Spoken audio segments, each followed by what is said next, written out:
പരാജയത്തെ താങ്ങാൻ കഴിയാത്ത ഒരവസ്ഥ നമുക്കുണ്ട്. ആ ആ ലഹരി ബാധിക്കാൻ നമ്മളെ ജയിക്കാവൂ. നമ്മൾ ഏത് നമ്മൾ ഏത് മേഖലയിൽ കൈവച്ചാലും നമ്മളെ ജയിക്കാവൂ എന്നുള്ള ഒരു വാശി നമുക്കൊക്കെ ഉള്ളിലുണ്ട്.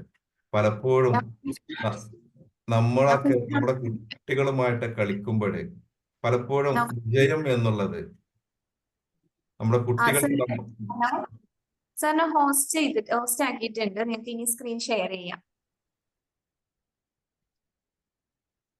Thank you.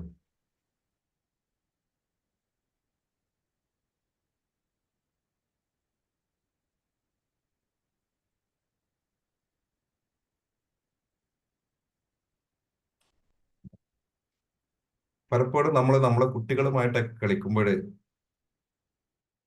ആ ആദ്യമൊക്കെ നമ്മുടെ വിജയം നമ്മുടെ കുട്ടികൾക്ക് വിട്ടുകൊടുക്കും. പക്ഷെ ആ കളി അങ്ങനെ വീണ്ടും തുടരുമ്പോൾ പിന്നീട് നമ്മൾ ആ കുട്ടികളുമായിട്ട് വിജയിക്കാൻ വേണ്ടി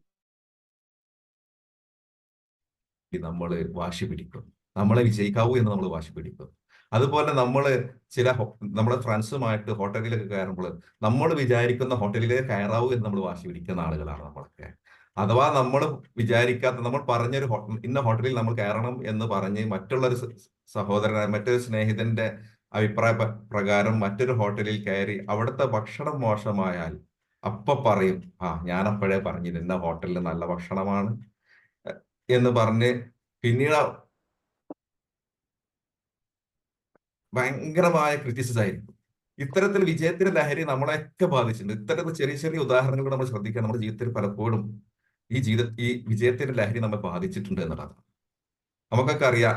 പിന്നെ ഈ ജീവിതത്തിന്റെ ലഹരി ബാധിച്ച് ജീവിതത്തിന്റെ എല്ലാ മേഖലകളിലും വിജയിച്ച് വിജയിച്ച് വിജയിച്ച് അവസാനം പരാജയപ്പെട്ടപ്പോൾ തന്റെ ജീവൻ തന്നെ ഒടുക്കിയ ഒരാളുടെ വീടാണത്. നമുക്കൊക്കെ അറിയാം, വയനാട്ടിലെ കപ്പൽ ജോയ് എന്ന് പറയുന്ന ഒരു വലിയ ബിസിനസ്മാന്റെ ഒരു വീടാണിത്. ലോകത്തിലെ തന്നെ ഏറ്റവും വലിയ റിഫൈനറികളുടെ ഉടമയായിരുന്നു അദ്ദേഹം. അദ്ദേഹത്തിന്റെ പുതിയ പ്രൊജക്ട് ഷാർജയിൽ തുടങ്ങാനിരിക്കെ ക്രൂഡ് ഓയിലിന്റെ വില കുറഞ്ഞപ്പോൾ അദ്ദേഹം പെട്ടെന്ന് തന്റെ ജീവിതം തന്നെ അവസാനിപ്പിക്കുകയാണ് ചെയ്തത്. അതുപോലെ മറ്റൊരു ഉദാഹരണം ആണ് കഫേ കോഫി ഡേയുടെ ഉടമ വിജി സിദ്ധാർത്ഥ. അദ്ദേഹം ഫോർബ്സ് ലിസ്റ്റിലെ 75ാമത്തെ പൊസിഷനിലുള്ള ആരായിരുന്നു. 2 കമ്പനി അദ്ദേഹത്തിന് ഉണ്ടായിരുന്നു, മൈൻഡ് ട്രീ ആൻഡ് ടാങ്ക്. അദ്ദേഹത്തിന് ഒരു 700 കോടി കടം വന്നപ്പോൾ തന്നെ അദ്ദേഹം തന്റെ ജീവൻ ഒടുക്കുകയാണ് ചെയ്തത്. ഏറ്റവും വലിയ രസകരമായ കാര്യം എന്താണെന്ന് വെച്ചാല് അദ്ദേഹത്തിന്റെ ഭാര്യ അദ്ദേഹത്തിന് ശേഷം അദ്ദേഹത്തിന്റെ കടങ്ങളൊക്കെ വീട്ടി തീർത്തു എന്നുള്ളതാണ്. അപ്പോൾ ഇദ്ദേഹം കുറച്ച് ശ്രമിച്ചിരുന്നുവെങ്കിൽ അദ്ദേഹത്തിന്റെ കടങ്ങൾ അദ്ദേഹത്തിന് വീട്ടി തീർക്കാമായിരുന്നു എന്നുള്ളതാണ്. അദ്ദേഹം തന്റെ ജീവിതത്തിന്റെ എല്ലാ മേഖലകളിലും വിജയിച്ചു. ഒരു മേഖലയിൽ അദ്ദേഹം പരാജയപ്പെട്ടപ്പോൾ ഉടനെ തന്നെ ജീവിതം അവസാനിപ്പിക്കുകയാണ് ഉണ്ടായത്. ഇത്തരത്തിലുള്ള ഒരു സ്വഭാവം, ഇത്തരത്തിലുള്ള ഒരു ഹാബിറ്റ്, ഒരു വിജയത്തിന്റെ ലഹരി നമ്മെ ബാധിച്ചിട്ടുണ്ടോ എന്ന് നമ്മൾ പരിശോധിക്കേണ്ടതാണ്. പലപ്പോഴും നമ്മുടെ എക്സലൻസിനെ തടയുന്ന ഒരു പ്രധാനപ്പെട്ട കാരണമാണ് ഈ വിജയത്തിന്റെ ലഹരി എന്നുള്ളത്. ഇനി നമ്മുടെ ജീവിതം എന്നുള്ളത് പാമ്പും കോണിയും പോലെയാണ്.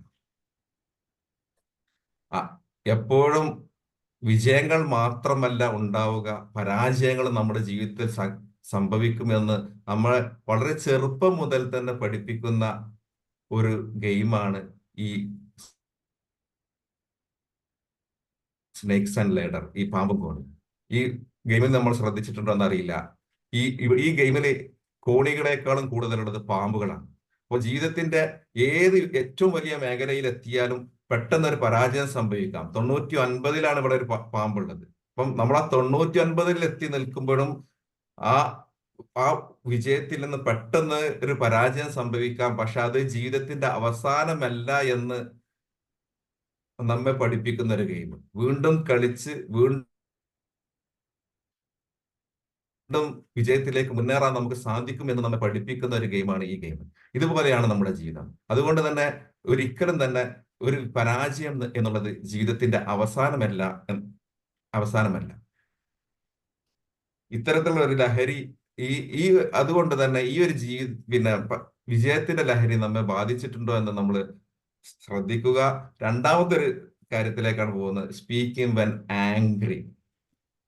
രണ്ടാമത്തെ നമ്മുടെ സ്വഭാവം, എക്സലൻസിൽ നിന്നും നമ്മെ തടയുന്ന രണ്ടാമത്തെ ഒരു കാര്യമാണ് സ്പീക്കിംഗ് വെൻ ആംഗ്രി. നമുക്കൊക്കെ അറിയാം, ദേഷ്യം എന്നുള്ളത് നമ്മെ നശിപ്പിക്കുന്ന ഒരു വികാരമാണ്. പക്ഷെ അത് നല്ലൊരു വികാരമാണ്. ദേഷ്യം പിടിച്ചിട്ട് നമ്മൾ പലപ്പോഴും നമ്മുടെ ബന്ധങ്ങളൊക്കെ അത് തകർക്കുന്നു. നമ്മൾ വായിൽ തോന്നിയതൊക്കെ വിളിച്ച് പറയും.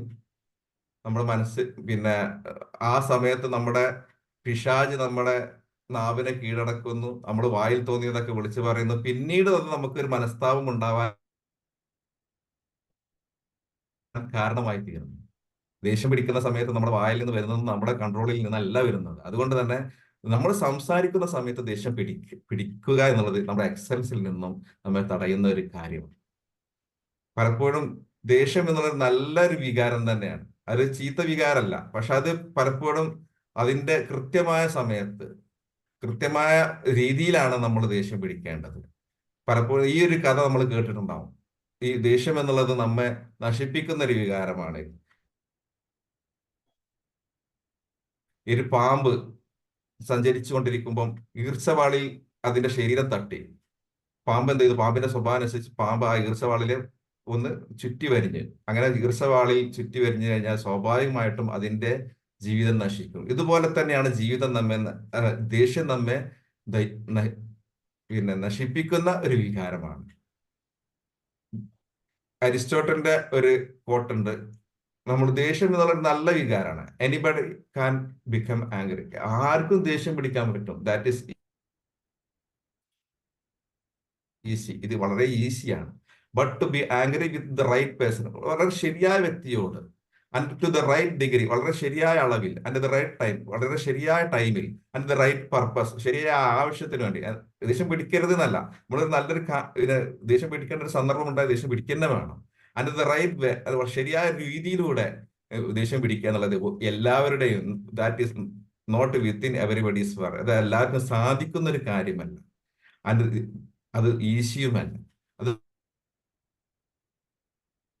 അതുകൊണ്ട് തന്നെ ഈ ദേഷ്യം എന്നുള്ള ഈ വികാരം വളരെ നമ്മൾ നിയന്ത്രിക്കേണ്ടുന്ന ഒരു സ്വഭാവമാണ്. നമുക്ക് ദേഷ്യം വരുന്ന സമയത്ത്, വളരെയധികം ദേഷ്യം വരുന്ന സമയത്ത് ഒരു സെക്കൻഡ് നമ്മൾ മൗനം ആചരിച്ചാൽ തന്നെ നമുക്ക് ആ ദേഷ്യം എന്നുള്ള വികാരത്തെ നമുക്ക് നിയന്ത്രിക്കാൻ സാധിക്കും.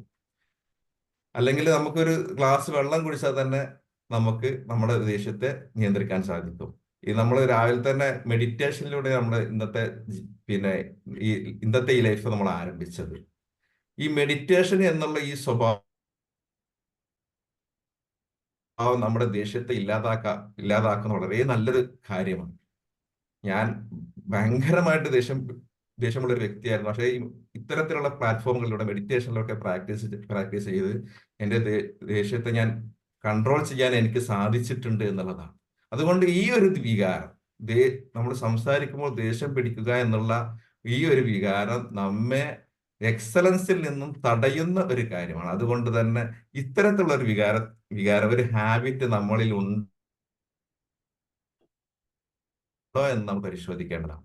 ഇനി മൂന്നാമത്തെ ഒരു കാര്യമാണ് മേക്കിംഗ് ഡിസ്ട്രക്റ്റീവ് കമന്റ്സ്. നമ്മൾ പലപ്പോഴും ദോഷകരമല്ല എന്ന് വിചാരിച്ച് മറ്റുള്ളവരെ കുറിച്ച് പറയുന്ന കമന്റ്സ് പലപ്പോഴും അവരുടെ ജീവിതത്തിൽ അവർക്ക് അത് ദോഷകരമായി ബാധിക്കാറുണ്ട്. നമ്മൾ വളരെ നിർദോഷകരമെന്ന് വിചാരിച്ച് പറയുന്ന ചില കമന്റ്സ് ചിലരുടെ മനസ്സിൽ അത് വേദനയുണ്ടാക്കും. അതുകൊണ്ട് തന്നെ ഇത്തരത്തിലുള്ള ഒരു കമന്റ്സുകള്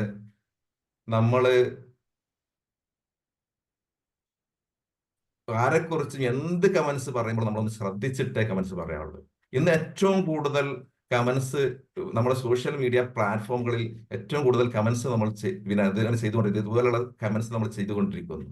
ആരെങ്കിലും എന്തെങ്കിലുമൊക്കെ എഴുതുമ്പോൾ അതിനുള്ള സ്ട്രോളുകൾ നമ്മൾ വിചാരിക്കും അത് നിർദോഷകരമായ ഒരു കമന്റ് ആണെന്ന് നമ്മൾ വിചാരിക്കും. പക്ഷെ പലപ്പോഴും ചില സമയത്ത് അത് മറ്റുള്ളവരെ ദോഷകരമായി ബാധിക്കുന്നു എന്നുള്ളതാണ്.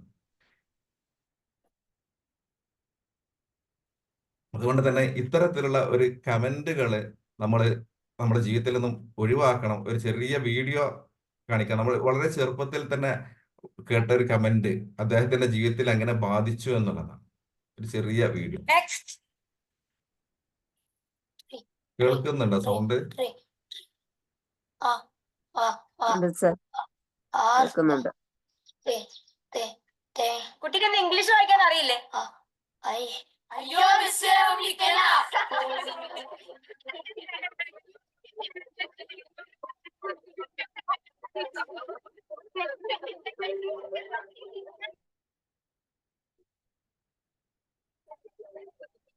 ഇന്റർവ്യൂലാണല്ലേ?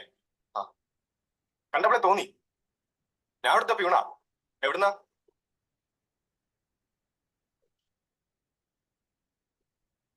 ബൈക്ക്. ബൈക്കോ? ആ, അമ്പലത്തിന്റെ അടുത്താ വീട്? ആ, അല്ല, ഞങ്ങൾ സ്വാമിയാരെല്ലാം ബൈക്കത്തമ്മനെ തൊടുത്തിട്ടാണേ ശബരിമലയ്ക്ക് പോവാറ്. Sharon here? Yeah, it's your turn.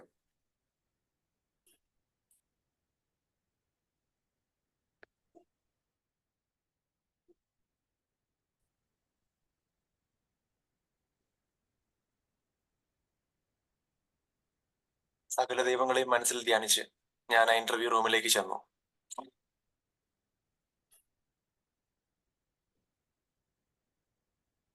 Yes, take you seat.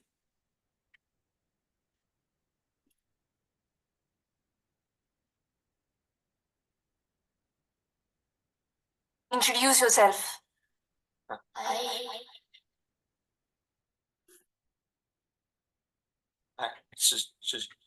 It's okay. I can understand. Sharon Dash. Please, my. BA. What? BA. Oh, MBA. Huh? അയ്യോ മിസ്സേ വിളിക്കല.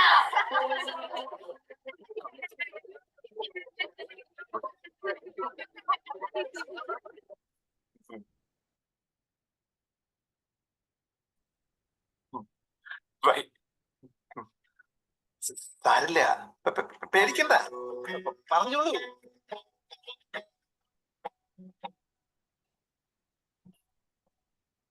സ്കൂളിംഗ് എവിടെയായിരുന്നു? വൈക്കം. സ്കൂളിംഗ് അവിടെയായിരുന്നു. ചെന്നൈ, ബാംഗ്ലൂർ, അങ്ങനെ MBA. ആരൊക്കെ വീട്ടില്? വീട്ടില് അച്ഛനുണ്ട്, അമ്മ, ഒരു അനിയൻ. ജോലി ചൂസ് ചെയ്യാനുള്ള കാരണം എന്താ? ജോബ് ഏറ്റവും പ്രിഫറബിൾ ജോബാണ് എനിക്ക്. നാനേ നാനേ നാനാനേ നാനേ നാനേ നാനാനേ നാനേ നാനേ നാനാനേ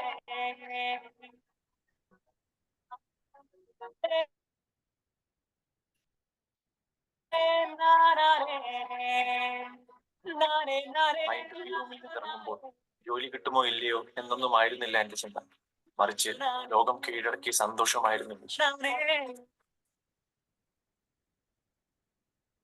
വളരെ ചെറുപ്പത്തിൽ തന്നെ അദ്ദേഹത്തിന്റെ കൂട്ടുകാർ അദ്ദേഹത്തിന് നൽകിയ ഒരു കമന്റ് അത് അദ്ദേഹത്തിന്റെ ജീവിതത്തിൽ ഉടനീളം ബാധിക്കുകയാണ്. ആ ഇന്റർവ്യൂ നൽകുമ്പോഴൊക്കെ അദ്ദേഹത്തിന് ആ വിക്കുണ്ടായിരുന്നു. പക്ഷെ പിന്നീട് ആ ഒരു ഇന്റർവ്യൂ ചെയ്യുന്ന ആള് അദ്ദേഹത്തിന് മോട്ടിവേഷൻ കൊടുത്ത ആള് അദ്ദേഹത്തിന് വളരെ നല്ല രീതിയിൽ തന്നെ വിജയിക്കാൻ ആ ഇന്റർവ്യൂ അറ്റൻഡ് ചെയ്യാൻ സാധിച്ചു എന്നുള്ളതാണ്. അദ്ദേഹം ലാസ്റ്റ് പറഞ്ഞൊരു കമന്റ് ഉണ്ട്, ജീവൻ തന്നെ വിജയിച്ച പിന്നെ ഒരു നല്ലൊരു അച്ചീവ്മെന്റിൽ എത്തിയ ഒരു അവസ്ഥ, ഇന്റർവ്യൂ ജയിച്ചോ ഇല്ല എന്നുള്ളതല്ല എന്റെ ഇത്. ഇത്തരത്തിലുള്ള മേക്കിംഗ് ഡിസ്ട്രക്റ്റീവ് കമന്റ്സ്, ഇത്തരത്തിലുള്ള കമന്റ്സ് ചെയ്യുന്നവരാണോ നമ്മള് എന്ന് നമ്മൾ ശ്രദ്ധിക്കേണ്ടത്. ഇത്തരത്തിലുള്ള ഒരു ഹാബിറ്റ് നമുക്കുണ്ട്. അപ്പൊ നമ്മുടെ എക്സലൻസിൽ നിന്നും നമ്മെ തടയുന്ന ഒരു മൂന്നാമത്തെ കാരണമാണ്. ഇനി നാലാമത്തെ കാരണത്തിലേക്ക് വരികയാണ്, ക്ലിങ്ങിങ് ടു ദി പാസ്റ്റ്. ഭൂതകാലത്തിൽ പിടിച്ചു തൂങ്ങുക പലപ്പോഴും നമുക്കൊക്കെ ഉള്ള ഒരു സ്വഭാവമാണ്. ഞാൻ എങ്ങനെയാണോ അതിൽ നിന്ന് യാതൊരു മാറ്റത്തിനും ഞാൻ ഒരുക്കമല്ല എന്നുള്ള ഒരു സ്വഭാവം.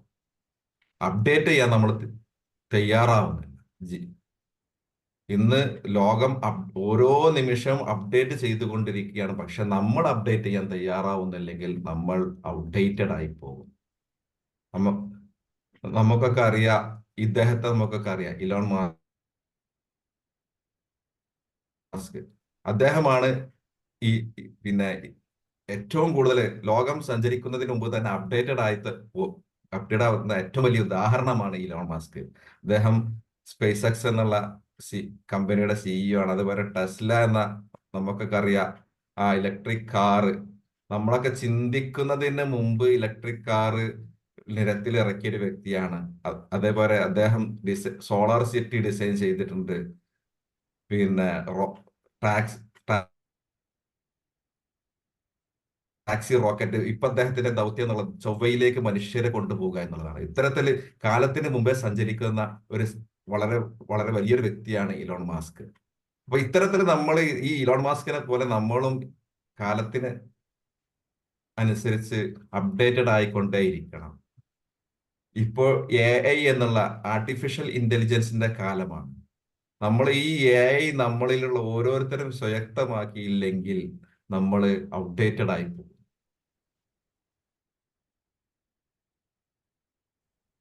ഇക്കാലത്ത് ആർട്ടിഫിഷ്യൽ ഇന്റലിജൻസ് വളരെയധികം മുന്നേറിക്കൊണ്ടിരിക്കുന്ന സമയത്ത് നമ്മൾ എല്ലാവരും നിർബന്ധമായും അതിന്റെ ഏറ്റവും ബേസിക് ആയുള്ള എല്ലാ കാര്യങ്ങളും നമ്മൾ അറിഞ്ഞിരിക്കണം. നമ്മളെ വളരെയധികം ഹെൽപ്ഫുൾ ചെയ്യുന്ന ഒരു കാര്യമാണ് ആർട്ടിഫിഷ്യൽ ഇന്റലിജൻസ്. അതുകൊണ്ട് തന്നെ നമ്മൾ അതിന്റെ പിന്നാലെ പോവുകയേ നിവൃത്തിയുള്ളൂ. ഇന്നത്തെ കാലത്ത് ഏത് പ്രായത്തിലായാലും ആർട്ടിഫിഷ്യൽ ഇന്റലിജൻസ് പഠിച്ചേ തീരും. ഇപ്പോൾ കേരളത്തിലെ എല്ലാ അധ്യാപകർക്കും കേരള സർക്കാർ ഫ്രീ ആയിട്ട് തന്നെ ആർട്ടിഫിഷ്യൽ ഇന്റലിജൻസിന്റെ കോഴ്സ് നൽകി. എന്തുകൊണ്ടാണ് ഇങ്ങനെ നൽകിയത്? നമ്മുടെ വിദ്യാർത്ഥികൾ, സ്കൂളിലെ വിദ്യാർത്ഥികൾ ഇന്നത്തെ കാലത്തിനനുസരിച്ച് സഞ്ചരിക്കുന്നവരാണ്. ആ കാലത്തിനനുസരിച്ച് അധ്യാപകർ സഞ്ചരിച്ചില്ലെങ്കിൽ അധ്യാപകർ ഔട്ട്ഡേറ്റഡ് ആയി പോവുകയും വിദ്യാർത്ഥികൾ വളരെ അപ്ഡേറ്റഡ് ആയി പോവുകയും ചെയ്യുന്ന ഒരു സാഹചര്യമാണുള്ളത്. അതുകൊണ്ട് തന്നെ നമ്മുടെ ലോകം അപ്ഡേറ്റഡ് ആവുന്നതിനനുസരിച്ച് നമ്മളും അപ്ഡേറ്റഡ് ആയി തീരണം. ഇത്തരത്തിൽ ക്ലിങ്ങിങ് ടു ദി പാസ്റ്റ് ബിസിനസ്സിലും എല്ലാ മേഖലകളിലും നമ്മുടെ ഇന്നത്തെ ആർട്ടിഫിഷ്യൽ ഇന്റലിജൻസിന്റെ സാധ്യതകൾ നമ്മൾ തേടണം. ഈ ഒരു സ്വഭാവം നമുക്കുണ്ടാവും. നമ്മൾ ഭൂതകാലത്തിൽ പിടിച്ചിരുന്ന നമ്മുടെ കച്ചവട രീതികൾ അല്ലെങ്കിൽ ബിസിനസിന്റെ രീതികൾ, നമ്മൾ പണ്ട് തുടർന്നു വരുന്ന രീതികൾ നമ്മൾ മാറ്റാൻ തയ്യാറായില്ല, നമ്മൾ ഒരിക്കലും എക്സലൻസിലേക്ക് എത്തുകയില്ല. അപ്പൊ ഈ ഇത്തരത്തിലുള്ള ഒരു സ്വഭാവം നമ്മളിൽ ഉണ്ടോ എന്നുള്ളത് നമ്മളൊന്ന് പരിശോധിക്കണം. അതുപോലെ മറ്റൊരു ഉദാഹരണമാണ് നമ്മുടെ AR റഹ്മാൻ. അദ്ദേഹത്തിനോട് ചോദിച്ചപ്പോൾ next music is the best music, അദ്ദേഹത്തിന് ഏറ്റവും ബെസ്റ്റ് ആയ മ്യൂസിക് ഏതാന്ന് ചോദിച്ചപ്പോൾ അദ്ദേഹം നൽകിയ മറുപടിയാണ് next music is the my best music. ഇനി നമ്മുടെ പിന്നെ എക്സലൻസിൽ നിന്നും തടയുന്ന അഞ്ചാമത്തെ ഒരു കാര്യമാണ് falling to give reward and recognition. നമ്മുടെ ഒരു സ്ഥാപനത്തിൽ ജോലി ചെയ്യുകയാണെങ്കിൽ, നമ്മുടെ സ്ഥാപനത്തിന്റെ CEO ആണെങ്കിൽ, നമ്മുടെ സ്ഥാപനം നടത്തിക്കൊണ്ടുപോകുന്ന ആളാണെങ്കിൽ, നമ്മുടെ സ്റ്റാഫിന് നമ്മൾ പലപ്പോഴും റെക്കഗ്നേഷൻ കൊടുക്കുന്നില്ല. ഇപ്പൊ നമ്മുടെ ബി മാജിക് എന്നുള്ള ഈ നമ്മുടെ ഈ കൂട്ടായ്മയിൽ ആര് എന്ത് നല്ല കാര്യം അവതരിപ്പിച്ചാലും, അവിടെ നല്ലൊരു കാര്യം അവതരിപ്പിച്ച് നമ്മൾ റെക്കഗ്നേഷൻ കൊടുക്കണം. എല്ലാ സംഘടനകളിലും പിന്നെ സ്ഥാപനങ്ങളിലും ഒക്കെ ഇത് ബാധകമാണ്. നമ്മൾ പലപ്പോഴും റിവാർഡ് ആൻഡ് റെക്കഗ്നേഷൻ കൊടുക്കുന്നില്ല എന്നുള്ളതാണ്. ഓരോ സ്ഥാപനത്തിലും വളരെ നിർബന്ധമായി നടപ്പാക്കേണ്ടുന്ന ഒരു കാര്യമാണ് നമ്മുടെ സ്റ്റാഫിന്, ഏറ്റവും നന്നായിട്ട് വർക്ക് ചെയ്യുന്ന സ്റ്റാഫിന് റെക്കഗ്നേഷൻ നൽകുക എന്നുള്ളത്. നമുക്കൊക്കെ അറിയാം, 1979 ഇന്ത്യ ഇൻസൈറ്റ് വിക്ഷേപിച്ചപ്പോൾ അതിന്റെ നേതാവ്, അതിന്റെ ചെയർമാൻ സതീഷ് ധവാനായിരുന്നു. അങ്ങനെ ആ വർഷം ആ ദൗത്യം പരാജയപ്പെട്ടപ്പോൾ അദ്ദേഹം അതിന്റെ പരാജയത്തിന്റെ ഉത്തരവാദിത്തം അദ്ദേഹം ഏറ്റെടുത്തു. തൊട്ടടുത്ത വർഷം 1980 ഈ ദൗത്യം വിജയിച്ചപ്പോൾ ഈ ടീമിലുണ്ടായിരുന്ന നമ്മുടെ മുൻ പ്രസിഡന്റ് APJ അബ്ദുൽ കലാമിനെ അദ്ദേഹം പത്രസമ്മേളനം നടത്താൻ വേണ്ടി അദ്ദേഹത്തെയാണ് അദ്ദേഹം നിയോഗിച്ചത്, ഇതിന്റെ വിജയം ആഘോഷിക്കാൻ വേണ്ടി. ഇത്തരത്തില് ഒരു പരാജയം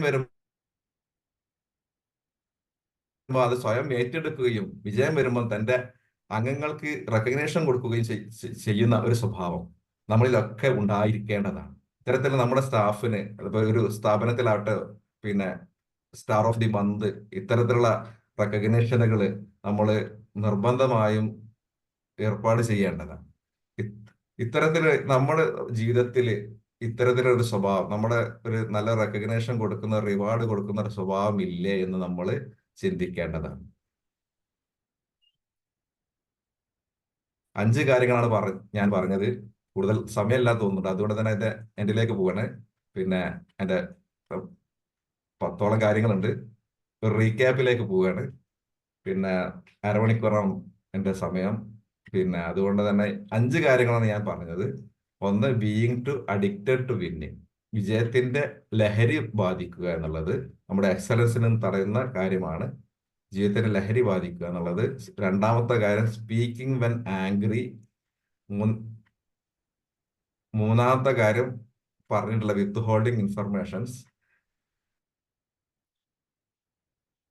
സമയക്കുറവ് പോലും പറഞ്ഞിട്ടില്ല. 4മത്തെ കാര്യം ക്ലിങ്ങിങ് ടു ദി പാസ്റ്റ്. 5മത്തെ കാര്യം making destructive comments.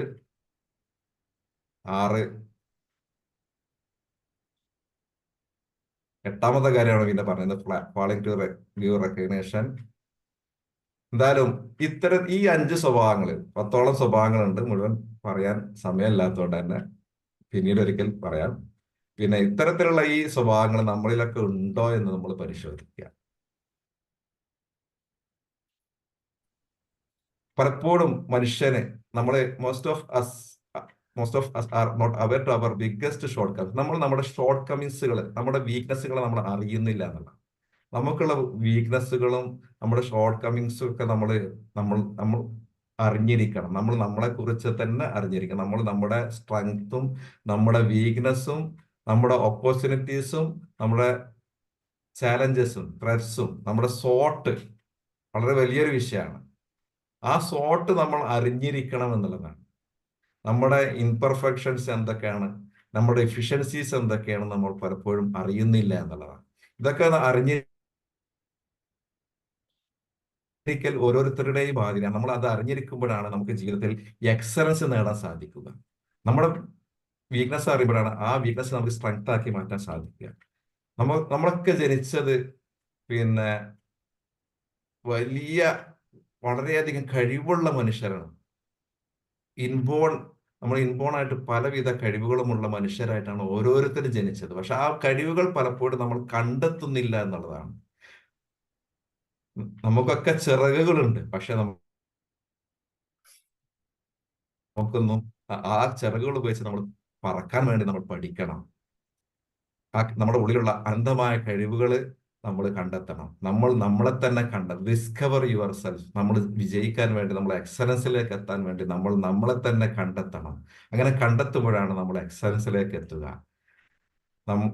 U are the creator of your destiny. നമ്മളാണ് നമ്മുടെ വിധിയെ തീരുമാനിക്കുന്നത്. Thank you. ഇതാണ് ഇന്നത്തെ എൻ്റെ ടോപ്പിക്. Thank U.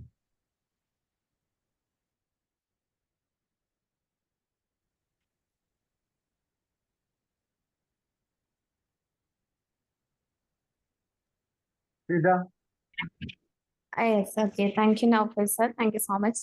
നല്ലൊരു സെഷൻ തന്നെയായിരുന്നു എക്സലൻസിനെ കുറിച്ചിട്ട്. അപ്പോൾ ഇനി നിങ്ങൾക്ക് ഫീഡ്ബാക്ക് പറയാനുള്ള സമയമാണ്. സിന്ധു മാം.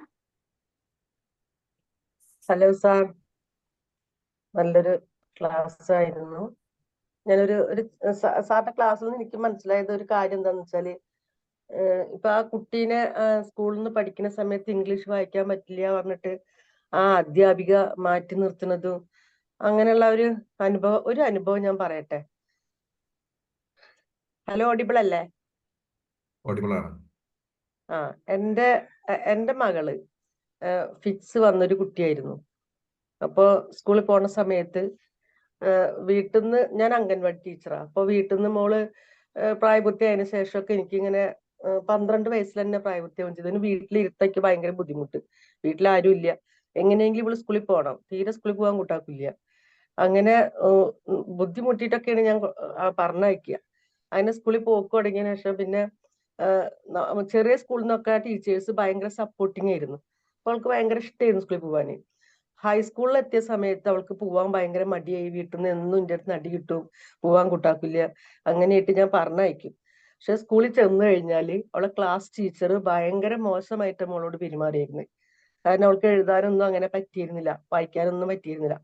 അപ്പൊ ആ ടീച്ചർ എന്നും ഇവളെന്നെ ചീത്ത പറയും, നല്ല എന്നും കരഞ്ഞിട്ടാ വരിക. അത്രയും മോശമായ അനുഭവം അവൾക്ക് സ്കൂളിൽ നിന്ന് ഉണ്ടായിട്ടുണ്ടായിരുന്നു. അപ്പൊ ഞാൻ സ്കൂളിൽ ചെന്നിട്ട് ഒരു ദിവസം ടീച്ചറോട് പറഞ്ഞു. ഞാൻ ചോദിച്ചു, ടീച്ചറെ, ഈ എന്റെ മോളെ സ്ഥാനത്ത് ടീച്ചർക്ക് ഇങ്ങനത്തെ ഒരു മകൾ ഉണ്ടായിരുന്നെങ്കിൽ ടീച്ചർ എന്താ ചെയ്യാന്ന് വെച്ചാ, ഇങ്ങനെ ഒരു സാഹചര്യത്തിൽ കുട്ടി വീട്ടിൽ വന്ന് പറയുകയൊക്കെ ചെയ്യുമ്പോൾ ടീച്ചർ എന്താ ചെയ്യുക? ടീച്ചർ മോട്ടിവേഷൻ കൊടുക്കുകയല്ലേ ചെയ്യേണ്ട കുട്ടികൾക്ക്. നമ്മളെല്ലാ ക്ലാസ്സിൽ ഇപ്പൊ ഒരു 60 പിള്ളേരുണ്ടെങ്കിൽ 60 പിള്ളേരും ഈക്വൽ ആവണമെന്നില്ലല്ലോ. അതിൽ ചിലപ്പോ കുറച്ച് കുട്ടികള് ഇതുപോലത്തെ ഒക്കെ ചിലപ്പോ ഇങ്ങനെയൊക്കെ ചിലപ്പോ ബുദ്ധി കുറവുള്ള കുട്ടികൾ, അല്ലെങ്കിൽ പഠിക്കാൻ കുറച്ച് ഇതുള്ള കുട്ടികളൊക്കെ ഉണ്ടായിരുന്നു വരാം. അവരെ നമ്മൾ മോട്ടിവേറ്റ് ചെയ്ത് മുന്നോട്ട് കൊണ്ടുവരല്ലേ വെച്ചിട്ട് ഞാൻ ടീച്ചറോട് ഒരുപാട് ചൂടായി. ഞാൻ പറഞ്ഞു, ഞാൻ അത് ഹെഡ് മിസ്സിന് ഞാൻ പരാതി കൊടുക്കും, ഇങ്ങനെ ടീച്ചർ ചെയ്യുകയാണെങ്കിൽ എന്ന് പറഞ്ഞു. ലാസ്റ്റ് ആ ടീച്ചറിന്റെ കാല് പിടിച്ച് പറഞ്ഞു, ഒരിക്കലും ഹെഡ് മിസ്സിനോട് ഇത് പറയരുത്, എന്റെ ഭാഗത്ത് നിന്ന് ഉണ്ടാവില്ല പറഞ്ഞു. ക്ലാസ്സിലെ കുട്ടികളോടും ഞാൻ സംസാരിച്ച്, നിങ്ങളൊക്കെ ഇങ്ങനെ ചെയ്യുമ്പോൾ നിങ്ങളെ സഹോദരികളോ അല്ലെങ്കിൽ നിങ്ങളെ താഴെ ആരെങ്കിലും ഇങ്ങനത്തെ ഒരു കുട്ടികളുണ്ടെങ്കിൽ നിങ്ങൾ ഇങ്ങനെ ചെയ്യോ? നിങ്ങൾ അവരെ ചേർത്ത് പിടിച്ച് അവരെ കൂടെ കൊണ്ടേ അതിന് വേണ്ട മോട്ടിവേഷൻ കൊടുക്കല്ലേ വേണ്ടെന്നൊക്കെ ചോദിച്ചിട്ട്, അന്നതിന് ശേഷം പിന്നെ ഇങ്ങോട്ട് ക്ലാസ് ടീച്ചർ ഭയങ്കര ആക്റ്റീവായി, മോളോട് നല്ല രീതിയിൽ പെരുമാറാൻ തുടങ്ങി. അങ്ങനെ ആയതിനു ശേഷമാണ് മോൾക്ക് കുറച്ചും കൂടി അവിടെ സ്കൂളിൽ പോകാനും പഠിക്കാനും ഒക്കെ തോന്നി തുടങ്ങിയത്. അപ്പൊ ഞാൻ പറയണ എന്താന്ന് വെച്ചാൽ, നമ്മള് കുട്ടികളെ സ്കില്ല് എങ്ങനെയാന്നുള്ളത് നമ്മൾ മനസ്സിലാക്കിയിട്ട് അവരെ അതിനനുസരിച്ച് വളർത്തി കൊണ്ടുവരാനാണ് ഒരു ടീച്ചർ സഹായിക്കുന്നത്. അപ്പൊ ആ കുട്ടിക്ക് ഉണ്ടായ അനുഭവട്ടെ ഞാൻ അവിടെ ചൂണ്ടിക്കാട്ടി. അപ്പൊ ക്ലാസ്സിൽ നിന്ന് ആ ടീച്ചർ വരെയും മോശമായിട്ട് ആ കുട്ടിയോട് അങ്ങനെ ആക്കിയപ്പോഴാണ് ആ കുട്ടിക്ക് അവന്റെ ഉള്ളിലത്തെ കഴിവിനെ വളർത്തിയെടുക്കാൻ അവന് പറ്റാതെ എന്നുള്ളതാണ്. അപ്പൊ അതൊക്കെ എന്ന് പറഞ്ഞാൽ നമ്മൾ ഒരുപാട് ശ്രദ്ധിക്കേണ്ട കാര്യങ്ങളാണ്. ഓക്കെ സാറേ, നല്ലൊരു ക്ലാസ് ആയിരുന്നു, നല്ല മോട്ടിവേഷൻ തരുന്ന ഒരു ക്ലാസ് ആയിരുന്നു. നമ്മളുള്ളിലെ കഴിവുകളെ നമ്മൾ തന്നെയാണ് മനസ്സിലാക്കി, നമ്മൾ തന്നെയാണ് അതിനെ വളർത്തിയെടുക്കേണ്ടത് എന്ന് മനസ്സിലാക്കാൻ പറ്റി ക്ലാസ്സിൽ നിന്ന്. Okay, thank you sir, thank you all, thank you. Thank you. Thank you Sindhu ma'am. Dhanuj sir. Hi sir. സാറിന്റെ ക്ലാസ് ഒരു ഇൻഫോർമേറ്റീവ് ക്ലാസ് ആയിരുന്നു. കാരണം വെച്ചാൽ നമ്മൾ എക്സലൻസ് എന്ന ടോപ്പിക്കാണ് സാറ് പറഞ്ഞിരുന്നത്. കാരണം ഒരു ഗോൾ അച്ചീവ് ചെയ്യുക എന്ന് മാത്രമാണ് നമ്മുടെ മോട്ടിവേഷൻ ക്ലാസ്സുകളിൽ പലപ്പോഴും പറയുന്നത്. പക്ഷെ ആ ഗോൾ അച്ചീവ് ചെയ്യുന്നതിനെക്കാട്ട് കൂടുതലും നമുക്ക് അത് കഴിഞ്ഞാലും നമുക്ക് വേണ്ടിയിരിക്കേണ്ട കുറച്ച് സ്കിൽസുകൾ സാറ് പോയിന്റ് ഔട്ട് ചെയ്ത് പറഞ്ഞു. അത് വളരെ പ്രസന്റേഷൻ വളരെ സിമ്പിൾ ആയിട്ടും നമുക്ക് മനസ്സിലാവുന്ന രീതിയിൽ തന്നെ സാറ് പ്രസന്റ് ചെയ്തിട്ടുണ്ട്. അതിനകത്ത് ഏറ്റവും പെട്ടെന്ന് സ്ട്രൈക്ക് ചെയ്ത ഒരു വീഡിയോ തന്നെയാണ് സാർ ഇട്ടത്. കാരണം എല്ലാവരുടെ ലൈഫിലും ഒരു ഉണ്ടായിട്ടുള്ള ബാഡ് എക്സ്പീരിയൻസ് കാരണം ജീവിതകാലം മൊത്തം അവർ എന്ത് ചെയ്യും, സ്ട്രഗിൾ ചെയ്തിട്ടുള്ള ആൾക്കാരുണ്ട്. അത് മിക്കവരും എല്ലാവരുടെ കാര്യത്തിലുള്ള ഒരു എക്സാമ്പിൾ തന്നെയാണ് സാർ അയച്ചിട്ടുള്ളത്. കാരണം ചെറിയൊരു വേർഡ് ആയിരിക്കും, സ്കൂളിൽ നിന്നോ അല്ലെന്നുണ്ടെങ്കിൽ ഏതെങ്കിലും കൊച്ചു പ്രായത്തിൽ കേട്ടുള്ള വേർഡ് ആയിരിക്കും. പക്ഷെ അത് നമ്മളുള്ളത് സബ് കോൺഷ്യസ് മൈൻഡിൽ കിടന്നത് വലിയൊരു ട്രോമയായിട്ട് വളർന്നു വന്നിട്ടുണ്ട്. അപ്പൊ അത് സാറ് പോയിന്റ് ഔട്ട് ചെയ്ത് ഭയങ്കര ഒരു അതൊരു ഭയങ്കര ഒരു അറിവായിരുന്നു. കാരണം അങ്ങനത്തെ ഒരു നമ്മൾ കാരണം ഒരു വേറൊരാൾ ഇങ്ങനെ വേറൊരാൾ ബാഡായിട്ട് പോകരുതെന്നുള്ളൊരു മെസ്സേജ് അങ്ങനെ കിട്ടി. കാരണം നമുക്കത് അറിയാം. കാരണം ഈ പുറത്തുള്ള ഇപ്പൊ ടീച്ചർമാരൊക്കെ എന്ന് പറയുമ്പോൾ വളരെ ഇമ്പോർട്ടന്റ് ആണ് ഇങ്ങനത്തെ മെസ്സേജ് ഒക്കെ അറിയേണ്ട കാര്യം. കാരണം അവരൊക്കെയാണ് കാരണം ഒരു കുട്ടികളായ സമയത്താണ് ഇങ്ങനത്തെ പല പല ട്രോമകളൊക്കെ വരുന്നത്. കാരണം ടീച്ചർമാരൊക്കെ ഇത് ഇങ്ങനെയുള്ളൊരു സ്വഭാവം ഉണ്ടെങ്കിൽ തന്നെ, അല്ല ടീച്ചർമാർ വേണ്ട, ഫ്രണ്ട്സ് ആണെങ്കിലും ഉണ്ടെങ്കിൽ തന്നെ അത് വലിയൊരു ട്രോമയിലോട്ടും വലിയ ഭാവിയിൽ വലിയ പ്രോബ്ലത്തിലോട്ട് പോകും. സാർ പറഞ്ഞ ഭയങ്കര വലിയ പോയിന്റ്സുകളൊക്കെയാണ്, അത് ഭയങ്കര സ്ട്രൈക്ക് ചെയ്ത പോയിന്റ്സ് ആണ്. Okay, thank you sir for valuable comment. Thank you. Thank you Dhanuj sir. Shamini ma'am. Good morning sir. സാറിന് നല്ലൊരു ക്ലാസ് ആയിരുന്നു. സാധാരണഗതിക്ക് എല്ലാ വ്യക്തികളും സക്സസ് ആവാൻ വേണ്ടിയിട്ടാണ് ഹാർഡ് വർക്ക് ചെയ്യുക. അപ്പൊ സക്സസിന് മുകളിലേക്ക് ഒരു എക്സലൻസിലേക്ക് എത്തിക്കാൻ ഏതൊക്കെ കാര്യങ്ങളാണ് നമ്മൾ ശ്രദ്ധിക്കേണ്ടത് എന്ന് സാറിന് പറഞ്ഞു. വളരെയധികം യൂസ്ഫുൾ ആണ് സർ. എനിക്ക് കൂടുതൽ സ്ട്രൈക്ക് ചെയ്ത ഒരു പോയിന്റ് ആ വിക്കല്ലേ, ആ കുട്ടിയുടെ ചെറുപ്പത്തിൽ ഏൽക്കുന്ന ട്രോമ അവനെ എത്രത്തോളം ബാധിച്ചു എന്ന് പറഞ്ഞ കാര്യം നമ്മളാരും ശ്രദ്ധിക്കുന്നില്ല എന്നുള്ളത് ഒന്നുകൂടി തനൂജ് സാർ പറഞ്ഞിട്ടുണ്ട്. അപ്പൊ അത് ശരിയാണ്. അപ്പൊ കുട്ടിക്കാലത്ത് ഏൽക്കുന്നത് അവന്റെ ഫ്യൂച്ചറിന് സക്സസ് എന്നുള്ള ലൈഫിൽ എവിടെയും അവന് മുന്നോട്ട് വരാൻ സാധിക്കാത്ത വിധം മാറിപ്പോകുന്നുണ്ട്. നമ്മളിലൊക്കെ ഒളിഞ്ഞിരിക്കുന്ന പേടിയോ അല്ലെങ്കിൽ പല പല നെഗറ്റീവ്സിന്റെ പുറകിലും ഇതുപോലെ എന്തെങ്കിലുമൊക്കെ ഉണ്ടാകും. പിന്നെ സാറ് പറഞ്ഞപ്പോഴാണ് വിജയത്തിന്റെ ലഹരി നമ്മളെ ബാധിച്ചിട്ടുണ്ട് എന്ന കാര്യം ഞാൻ ആലോചിക്കുന്നത് ശരിയാണ്. കാരണം അത്രയും നേരം ഇങ്ങനെ നമ്മളെന്ത് വിജയിക്കാനല്ലേ കഷ്ടപ്പെടുന്നത്, വിജയിക്കാൻ പഴയതെല്ലാ വിജയങ്ങളെയും നമ്മൾ വിട്ടിട്ട് പുതിയ വിജയത്തിന്റെ പിന്നിലല്ലേ ഓടുന്നത് എന്നാ വിചാരിച്ച. പക്ഷെ സാർ എക്സാമ്പിളോട് കൂടി പറഞ്ഞപ്പോ സത്യമാണ്. നമ്മൾ ഓരോരോ ഉള്ളിലും അതങ്ങനെ എന്താ പറയാ കട്ടി പിടിച്ച് കിടക്കുന്നുണ്ട്. അപ്പൊ അതിനെ നമ്മൾ റിമൂവ് എടുത്താൽ മാത്രമേ എക്സലൻസിലേക്ക് കയറി പോവാൻ പറ്റൂ. അതൊരു ശരിക്കും ഞാൻ പറഞ്ഞു തുടങ്ങിയപ്പോ ഇത് എങ്ങനെയാണ് ശരിയാവുക എന്ന് തോന്നിയിരുന്നു. എക്സാമ്പിളിലേക്ക് കടന്നപ്പോഴാണ് ശരിയാണ് എന്ന് തിരിച്ചറിഞ്ഞു. അപ്പൊ ശരിക്കും പറഞ്ഞാൽ നമ്മളിലേക്ക് ഒന്നുകൂടി വിരൽ ചൂണ്ടാനും സക്സസിൽ നിന്ന് മുകളിലേക്ക് എത്തേണ്ട കുറച്ച് കാര്യങ്ങൾ. പക്ഷെ സാറ് ടൈം കിട്ടിയായിരുന്നെങ്കിൽ ഇനിയും കുറച്ചുകൂടെ പോയിന്റ് കിട്ടിയേനെ. ഇനി ഒരു ക്ലാസ്സും കൂടെ കിട്ടിയത് നന്നായിരുന്നു. Thank you sir. നല്ലൊരു സെഷൻ ആയിരുന്നു. അത് സിമ്പിൾ ആയിട്ട് തന്നെ സാർ പറയുകയും ചെയ്തു. Thank you sir. Thank you. Thank you. Thank U Shamini ma'am. Preetha ma'am. Hello, good morning sir. വളരെ നല്ല യൂസ്ഫുൾ ആയിട്ടുള്ള ഒരു ക്ലാസ് തന്നെയായിരുന്നു. പ്രത്യേകിച്ച് ഇന്നത്തെ കാലഘട്ടത്തിൽ നമ്മള് കുടുംബപരമായിട്ട് എല്ലാവരും ഒരുമിച്ചിരുന്ന് കേൾക്കേണ്ട ഒരു ക്ലാസ് ആണ്. കുട്ടികളായാലും മുതിർന്നവരായാലും ഒരുമിച്ചിരുന്ന ഒരു കേൾക്കേണ്ട ഒരു ക്ലാസ് ആയിട്ട് എനിക്ക് തോന്നി.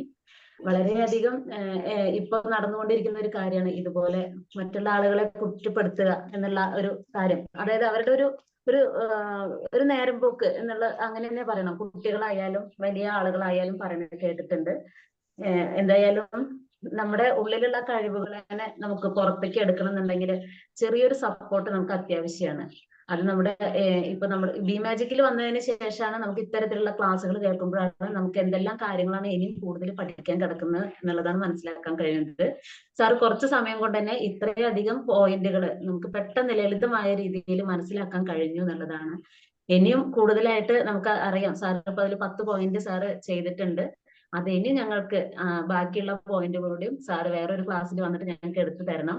ഞങ്ങളുടെ കുട്ടികൾക്കും ഞങ്ങളുടെ കുട്ടികളിലൂടെ മറ്റുള്ള ആളുകളിലേക്ക് സമൂഹത്തിലേക്കും പോവാൻ പറ്റുന്ന വളരെ നല്ലൊരു ക്ലാസ് ആയിരുന്നു sir. Thank you so much. Thank you. Okay, thank you Preetha മാം.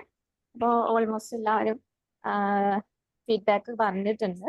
നമ്മുടെ ടൈം ആണെങ്കിലും 6:30 ആയിട്ടുണ്ട്. ഓക്കെ, അപ്പം ഇന്നത്തെ സെഷൻ ഒന്നും പറയാനില്ല, നല്ല സെഷൻ തന്നെയായിരുന്നു Naufal sir.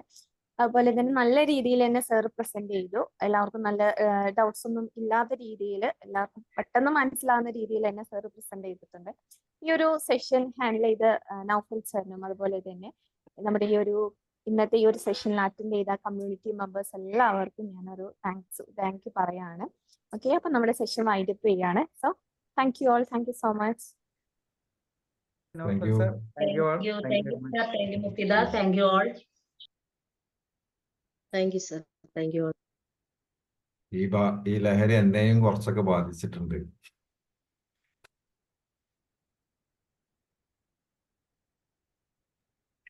Thank you, Sir. Thank you. Thank you all. Thank you. Welcome. എല്ലാവരെയും ബാധിക്കുന്നുണ്ടല്ലേ സാർ? ഇത്ര എക്സാമ്പിളിലേക്ക് കടക്കുമ്പോഴാണ് ഓരോരുത്തരും ചിന്തിച്ചു പോകുന്നത്. ഞാൻ ഇന്ന് രാവിലെ കുറെ ചിന്തിച്ചതാണ്, ഞാനൊന്ന് പറയാൻ പോണ കാര്യം എന്നെ തന്നെ ബാധിച്ചിട്ടുണ്ടോ. അത് അവനവനിലേക്ക് ഒന്നുകൂടെ നോക്കുകയാണ്. ശരിക്കും ഞാൻ ഒരു 5-10 മിനിറ്റ് ഇങ്ങനെ ആലോചിച്ചിരിക്കണേ. ഞാൻ അധ്യാപകനാണ്. അപ്പൊ സ്കൂളിൽ പലപ്പോഴും ഈ ഒരു ലഹരി, കാരണം അവിടുത്തെ മുഴുവൻ കാര്യങ്ങളും കൈകാര്യം ചെയ്യുന്നത് ഞാനാണ്. അപ്പൊ ചില കാര്യങ്ങൾ എന്റെ കയ്യിൽ നിന്ന് കൈവിട്ടുമ്പോ നമുക്കൊരു ചെറിയ വേദന ഉണ്ടാവും. അതെ അതെ അതെ. സാർ എത്തിപ്പെടുന്ന മേഖലയിലാണ് സാർ എത്തിപ്പെട്ടിരിക്കുന്നത്. നമ്മളെങ്ങനെ അത് മറ്റൊരാൾക്ക് നൽകുമ്പോഴേ എത്ര പറഞ്ഞാലും നമ്മള് വീണ്ടും അവെയർ ആയിരിക്കണല്ലേ സാർ? എത്ര അറിഞ്ഞാലേ. ശരി, ചില ഓഫീസുകളിലൊക്കെ ഇന്നും വർക്ക് ചെയ്യുന്നവരെ അപ്രിഷിയേറ്റ് ചെയ്യാൻ അതിന്റെ മേലധികാരികൾ ചെയ്യാറില്ല. അവർക്ക് ഇഷ്ടപ്പെട്ട 1-2 പേരോ ചിലപ്പോ സ്റ്റാഫുകളിൽ ഉണ്ടാവും. അവരെ മാത്രം അപ്രിഷിയേറ്റ് ചെയ്തുകൊണ്ട് മറ്റുള്ളവരെ താത്തി കെട്ടുന്ന സ്വഭാവം ചില ഓഫീസുകളിൽ ഇന്നും നടന്നു പോകുന്നുണ്ട്. നമുക്കൊക്കെ ഇതൊക്കെ അനുഭവങ്ങളാണ്. കാരണം നമ്മൾ എത്ര ചെയ്താൽ, ഞാൻ അംഗൻവാടിയിൽ എന്തൊക്കെ ചെയ്താലും സൂപ്പർവൈസേഴ്സ് നമ്മളിൽ എന്തെങ്കിലും കുറ്റങ്ങൾ ഉണ്ടെങ്കിൽ ആ കുറ്റങ്ങളെ മാത്രം കണ്ടുപിടിക്കാൻ അവർ ശ്രമിക്കുള്ളൂ. നമ്മൾ ചെയ്ത നല്ല കാര്യങ്ങളിലേക്ക് അവർ നോക്കില്ല. ആ നല്ലതിനൊന്ന് അപ്രിഷിയേറ്റ് ചെയ്യുമ്പോഴല്ലേ നമ്മൾ കുറ്റങ്ങൾ വരാതിരിക്കാൻ ശ്രമിക്കുള്ളൂ. അതവർ ചെയ്യില്ല. അതൊരു വൃത്തികെട്ട സ്വഭാവമാണ് സത്യം പറയണേ. നമുക്ക് മനസ്സിന് വേദന തരും. നമ്മൾ എത്ര ഹാർഡ് വർക്ക് ചെയ്താലും ഒരു നല്ല വാക്ക് അവരുടെ അടുത്ത് കേൾക്കില്ലല്ലോ എന്ന് ആലോചിക്കുമ്പോൾ നമുക്ക് ആ ജോലിയോട് തന്നെ ഒരു വിരസത ചില സമയത്ത് എനിക്ക് തോന്നാറുണ്ട്. അത് എന്താ അവരുടെ മൈൻഡ്, അതായത് ആറ്റിറ്റ്യൂഡ് അങ്ങനെ ആയിരിക്കും, നമുക്ക് മാറ്റാൻ പറ്റില്ലല്ലോ. പക്ഷെ അത് ഇന്നും ഉണ്ട് നമ്മളെ സമൂഹത്തിൽ എന്ന് പറയുന്നത്. ഓക്കെ സാറേ, ഒന്ന് നമ്മളെ മനസ്സിലൊക്കെ അങ്ങനെ എന്തെങ്കിലും ഉണ്ടെങ്കിൽ അതൊക്കെ മാറ്റി നമുക്ക് നമ്മളെ കണ്ണ് തുറപ്പിക്കാനായിട്ട് ഇന്ന് കിട്ടിയ ക്ലാസ് അനുഭവപ്പെട്ടു എന്നുള്ളതാണ് ഞാൻ പറയുന്നത്. Okay, thank you sir, thank U. ഇനിയും സാർ ഒരിക്കൽ കൂടി എനിക്ക് ഇതിന്റെ ബാക്കി എടുത്തായിരുന്നു. ഓക്കെ സാറേ. Thank you sir. Thank U. ഞാൻ